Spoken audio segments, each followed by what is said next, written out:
Hey, good morning. So it's Friday weigh-in day, March 22nd. Last time I weighed in, I weighed 326.4. 326.4. Whoa. 322.6. Yeah. I need to clean this scale. Let's see if that's alright. That's a pretty big loss.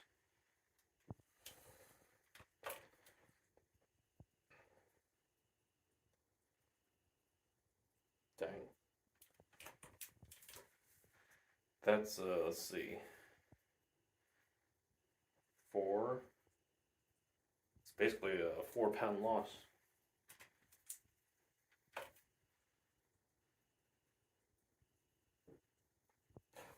Dang. Well, that's pretty cool. I'm excited about that. I did not expect it to be a 4-pound loss, especially after the cheats that I had this past weekend. But sometimes those shock your body. They shock your body into dropping the water weight, I guess. But yeah, so it's technically, I think that's, I don't know, it's like 2 ounces away from being 4 pounds. So we'll just say it's 4 pounds. That's a pretty big loss. Very cool. Hey, so this is breakfast for today. I made BLT on the 90-second mug bread. It's got bacon. I added some of that cheese from the Asian market on the bottom bun. More cheese, cheddar cheese, tomato, lettuce, and avocado mayonnaise. It looks pretty good. Hey, so this is lunch today. Another Factor 75 meal. It is, if I can focus, Cajun spiced salmon and shrimp. This is actually one of their premium meals. So this was, I think, $5 extra or $5.99 extra. Um, Pretty much the only difference is that it includes shrimp. Because I know I've definitely had other meals with just salmon and that cauliflower stuff and broccoli. So I think the only addition is the shrimp. Although the portion, like this whole thing, feels a lot heavier than normal. So it's definitely a bigger portion than usual. But it looks pretty good. Hey, so I'm getting a quick walk in. I wanted to walk a few times around the block, but it's actually starting to rain, so I might cut it short to one. Feels nice to get outside though. Hey, you guys. Alright, so today was Friday, March 22nd. Well, not was, it still is. But I had my weigh in this morning, and I'm pretty excited by it. The total weight loss is 3.8 pounds for this week, so that's pretty good. I was concerned about the food cheat. I don't know, I call it a cheat. I kind of want to stop calling it a cheat because I think I've talked about in other videos that this has to be a lifestyle change. So you have to allow yourself to enjoy food. It's like I think you should be cognizant of not putting bad food, like the bad oils, the hydrogenated oils, into your body. So I think you should always be cognizant of that, and try to stay away from that. But there's gonna be times when you want to eat food and any type of food, and you have to let yourself do that. Otherwise, you're gonna feel deprived, and it's going to fail eventually. And then, yeah, you start putting it all back on once you let it snowball out of control. So the biggest thing is, I think, for it to be a persistent lifestyle change is being able to eat that type of food and then going back to your regular diet, a healthier diet. So I think that's really key. I guess I felt a little guilty by it because it was actually 2 days. It was last, I forget if it was Friday night or Saturday. I'm not even sure if I showed a video of it, but I went to a all-you-can-eat hibachi near me. I was craving the sushi, so I went there. But see, I went there, but I didn't let myself go too crazy because usually I could eat two, usually two, sometimes three, but usually two sushi rolls, and then I can get a couple of orders of the mango chicken. Actually, I like the Jonatao chicken. This stuff is like saturated in this sweet sauce, but it's delicious.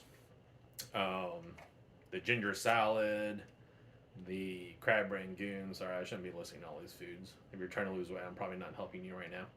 But why was I saying that? It's important to be able to allow yourself to eat that stuff if you want it, and then get back to your regular diet.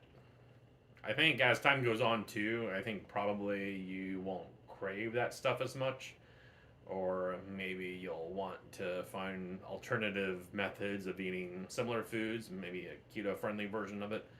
Like I've made keto sushi before, and it was really good. Turned out really good. I tried to do well. I didn't try to do it, but I was looking into actual raw fish to use for it. But you have to buy special fish that's flash frozen to kill all the bacteria and worms that could be in it. So I didn't do that. I just used smoked salmon. I found that at Publix, just like a vacuum sealed package of salmon you can buy.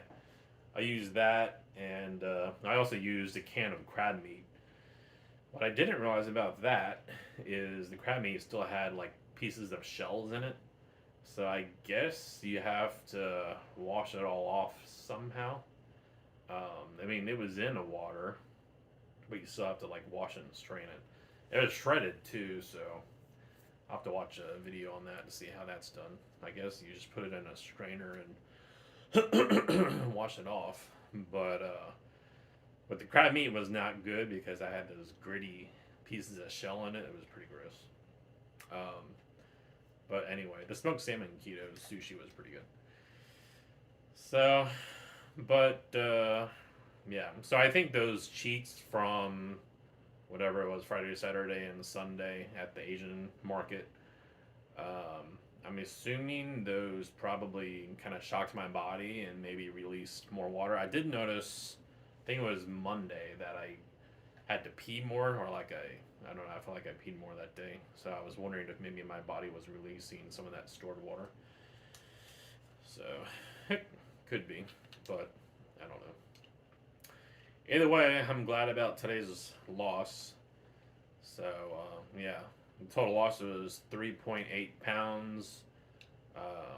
Right now I weigh, what was it, 322.6. So I might be wrong, but I'm pretty close to breaking the 320s. So I'm excited to get into the 310s. It's that much closer to breaking 300. So I'm hoping before, maybe not before, but like the beginning week of June. I think I calculated that earlier, and if I continue this, like at least 2 pound loss a week, which I know that's pretty significant, and it may not continue to be that much. I don't know for sure. I can remember back in like 2018, I struggled with getting under 300 pounds. Like it felt like I plateaued. I wasn't doing the same thing that I'm doing now. Back then, I was just doing, or you would probably call it a dirty version of keto. I was eating all the artificial sweeteners, the stevia, which I'm allergic to, so that didn't help me, and I wasn't taking vitamins and drinking a lot of diet stuff, the aspartame stuff. Whereas now I cut, well, I didn't cut out sweeteners all that much. Like I still eat those Rhea bars, and I'll use monk fruit and like my tea. Sometimes I'll squeeze lemon juice into water with the monk fruit extract. So that's pretty much all the artificial. Well, monk fruit's not really artificial; it's a natural sweetener. So, but I've cut down on sweetener that I add to food this time around. So I've been primarily drinking water. I'll drink tea sometimes before noontime. No special reason. That's just how it kind of works out. Um, so I think probably that helps a lot. So I know when I first did keto, like I said, I was using a lot of those sweeteners, But the best thing to do, although the sweeteners may not affect your insulin levels and they may not have calories in them, the thing is, it's still training your body to crave the sweet stuff. And when you're doing keto, I mean, if you're in this to lose weight, you really don't want to be eating anything sweet because then it keeps those cravings going, wanting you to crave sweet stuff. So when you're trying to lose weight, you should be eating sweets. So that's my opinion. Sweets spike your blood sugar, then your blood sugar drops, and that just causes you to causes you to be more hungry, eat more food. That's like in the past, I'll have Chinese food or like McDonald's, and you can eat a bunch of food, but about 2 hours later, you're starving again, and I think that has something to do with your blood sugar and also the fact that it's all processed food. I think they purposely make it to where you're hungry again quickly and eat more food. So that's why the whole thing about calories in versus calories out, you definitely have to be, well, not definitely. I mean, you can track your calories and be in a calorie deficit to lose it, but it's if you're eating carbs and other sweet things and trying to track calories, that's going to be so much more difficult than doing a high fat, low carb because that fat is satiating. So I feel like I don't even want to eat some meals. Like after 2 p.m., typically I'm not hungry. So high fat really helps in sticking with low caloric diet, as opposed to like eating sugar and carbs and trying to track calories. If you haven't tried it, I would definitely try it. And if you feel like you can't break the addiction to sugar, up your fat. It's just like, at least for initially, I think you can up your fat. Like eat whatever. I mean, make sure it's keto, organic. If you eat meat, try to get grass-fed, free-range meats because if you do bacon and stuff like the regular stuff you buy in a store, a lot of the hormones and other stuff they give these animals are stored in the fat. So because of that, you don't want those chemicals either. Because of that, you want to get organic meat. Um, so I would say up your fat, at least initially, and that'll help you get through that sugar withdrawal. Um, so like in the morning, I do a chocolate milk. I think I've showed that in some videos in the past. It's non sweetened chocolate. I think it's might be almond milk or a combination of almond and coconut. But take some of that, add heavy cream to it, add some monk fruit sweetener, and the stuff's pretty good. Actually, it tastes a lot like Yoo-hoo, if you like that. That's what it tastes like.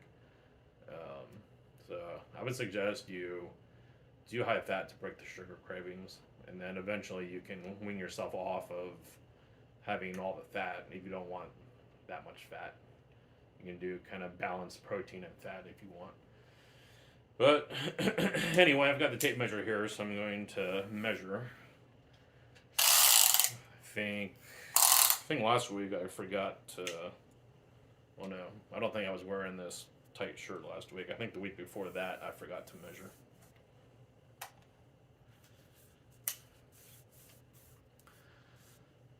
So like I've said before, I don't think this is super accurate, but I'll still do it just to do it.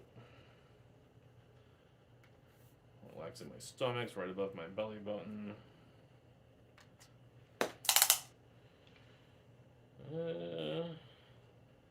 It's 58 and a half. So I can't remember what it was last time, but it's 58 and a half. I know it's definitely dropping. But I think when I first started, it was around 61. I think it was like right under 61. So, actually, I was going to mention, I think in yesterday's video, I forgot to mention, I can notice, like in this section here, that I'm losing some fat. Like I can notice my belly is getting smaller. So, show the side view too. So it's definitely coming off. It just requires patience, and sometimes that's tough. But honestly, now I'm feeling um, more motivated, and I guess hopeful, you could say, of losing this. I feel like my mind is definitely in the right state of losing this weight now. Like I'm determined. It's like I feel like a switch has been turned on, and now I'm in like determination mood. Like I'm going to lose this. Um, so I think maybe part of that is breaking that sugar addiction, because when I eat sugar, it's just mentally it messes me up mentally. I feel so much different when I'm on sugar processed foods. Feel sluggish, more depressed. Um, Cravings constantly. The food noise. Food noise is like when you constantly think about food. Like you just eat breakfast and you're thinking about what you're going to eat for lunch. Like I did that all the time. Even after meals, I was like thinking about what I want for a snack, what sounds good, and yeah, it's crazy. It's like when you realize how often food's on your mind, it's like that. It's not normal. I think for a lot of people it is normal, but it shouldn't be normal. I think what causes that is the sugar cravings. So I think doing keto has definitely changed that, and I feel like my mind's more clear, especially since I started taking those vitamins. The vitamins that I've been taking, the magnesium, vitamin C, vitamin B12 and D, I've been taking those, and what else? Oh, well, during when I first started those, I ate some strawberries just to give me some more carbs. So now the strawberries are gone. I mean, I still may eat fruit if I want to eat fruit, um, but I initially started eating those strawberries because I thought maybe my body just needed some carbs. But I don't think that was the case. I think it was those vitamins because I feel like completely different with those vitamins. So they helped a lot. All right, well, I guess that'll be the end of this video. Hopefully, next week I'll be under 320. Hopefully. And if not, definitely the week after that. Um, so that'll be cool to see my weight under 320. I've been keeping two different weights. The weights you see on video, then the weights that I keep myself, like no clothing on. So those weights kind of are different, of course. My clothes that I wear are maybe a pound or so. Um, so one of those weights will hopefully be under 320 next week, next Friday. So we'll see. All right. Well, thank you guys for watching. Thank you for your support. There's a lot of you that have offered support, and a lot of you that commented and enjoy seeing the things I make. You like getting the ideas. So I think that's pretty cool. I do have a lot of other keto meals that I've made in the past that I haven't made recently because I've been doing that Factor 75. And I thought about canceling Factor 75 just because, I mean, the food, in my opinion, it's good. There's some people that complain about it, but I like the food. Um, I wish they were in different trays where I could put them in the oven rather than the microwave, but it's just how it is. You could always put it in a different container, like a pan, and put it in the oven if you wanted to. But I was just thinking about doing it for the expense, and I'm paying now for 7 meals about $100 a week. Um, so it's really not that bad. If I were to buy my own food, I would most likely be spending over that. I think I'd be spending over that, and I would be eating more. It's like there's sometimes when work gets crazy and I get home late, I don't know what to cook or eat, so I'll go out to eat, or I'll go to Publix and grab a rotisserie chicken. Then I tend to eat half of that, and plus some sort of side, some sort of frozen vegetable that probably is covered in some sort of nasty processed sauce. So for that reason, I think Factor 75 is working out pretty good for me. And I've checked the ingredients, and it seems pretty clean. It's definitely not as bad as like a frozen meal you would buy or something. And I think the biggest thing is it helps me control my portion size. So I do tend to just eat too much in portion. Whereas the Factor 75, of course, is all portioned out. And I just feel like when I eat one of those, I feel like it's a mental thing. It's like I ate the full meal, so I must be full. Whereas if I put my own food on my plate, I'll put way too much and I'll eat everything, even if I am full halfway into it. So that's why I think Factor 75 is good, at least for now, until I can drop some more weight. So we'll see what happens, but I'm going to stick with them for now. So, all right, if you haven't subscribed to me yet, please do. I'm trying to reach 1,000 subscribers. I don't really have any goal and length of time. It's kind of all up to you guys. As soon as I hit 1,000, I can monetize the channel. So that'd be cool. Excuse me. So please subscribe, like the videos. If you want to share the videos, you can do that too. But all right, I'll see you tomorrow. Have a good night.